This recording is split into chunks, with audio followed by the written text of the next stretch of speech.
आज बनाने वाले हैं बहुपदों का शून्य ज्ञात करें। अब बहुपद क्या है? जैसे हम लोग बनाए हैं ये जो गुणनखंड जो है इसी का सिर्फ शून्य ज्ञात करना है। लेते हैं यहाँ नीचे x square plus 7x plus 10 लिख लिए। अब क्या करना है, हमको ये लास्ट वाला से और फास्ट वाला से गुना करना है। ये तो x है। यदि मान लो इधर 2 है तो 2x हो जाता। और यदि कुछ नहीं दिया हुआ तो क्या है, एक छुपा है।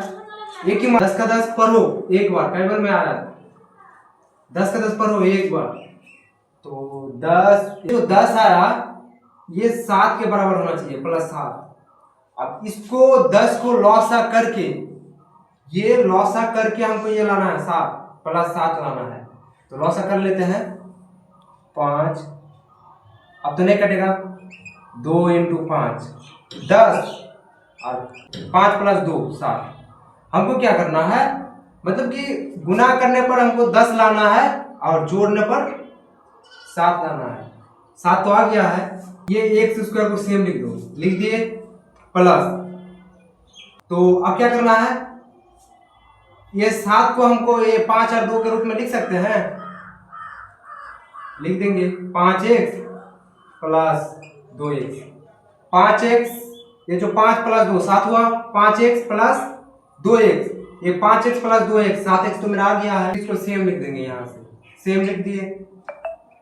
अब इसको तोड़ो, x कट हुआ है, इसमें 2 ऊपर में स्क्वायर है तो ये 2 x है, x इंटू x। ठीक, अब ये प्लस बैठा दो।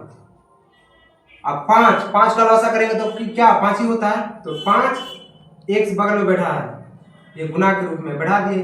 अब ये प्लस बैठा दो। अब 2 को तोड़ो तो 2 1 2 होता है, 2x बगल में x बैठा गुना के रूप में लिख दिए प्लस। अब 10 को तोड़ो कई बार में 2 और 5, तो 2 5 लिख दो, 2 इंटू 5 लिख दिए। अब क्या करना है, इसमें ग्रुप मिलाओ, एक ठो ग्रुप यहाँ से लेके एक ठो ग्रुप, ठीक है। मिल रहा है तो x को बाहर लिख दो, लिख दिए। और क्या बचा, देखो ये जब मेरा उठ गया, ये कॉमन लेके यहाँ हम बैठा दिए, बच गया क्या, एक ठो x बचा, एक ठो प्लस ये 5 लिख दिए। अब इसका काम शेष। अब इधर देखो क्या मिल रहा है, इधर मेरा मिल रहा है 2 ये 2 तो जो 2 मिल रहा है इसको 2 को बाहर लिख दो, एक ठो x प्लस एक ठो 5। जिस तरह हम गुणनखंड बनाते हैं उसी तरह देखो, सब में शून्य होगा, शून्य ज्ञात करने बोला है। तो क्या बोले हैं, ये दोनों में से एक ठो लिख दो, x प्लस 5। ठीक, अरे जो कॉमन लिए थे तो x,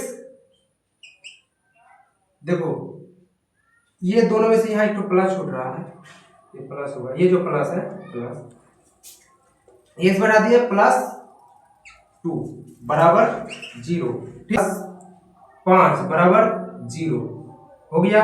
इसको भी x प्लस 2 बराबर 0। अब x बराबर 0 बैठा दिए, ये प्लस 5 है, उधर जाके -5। अब क्या आ गया, x बराबर -5 एक ठो। और इस इधर ध्यान दो, x बराबर 0 है, 0 लिख दिए, ये 2 प्लस है, उधर जाके -2। अब क्या हो जाएगा, x बराबर -2। अब क्या हुआ, एक ठो का आ गया x बराबर -5 और एक ठो का आ गया ये वाला x बराबर -2।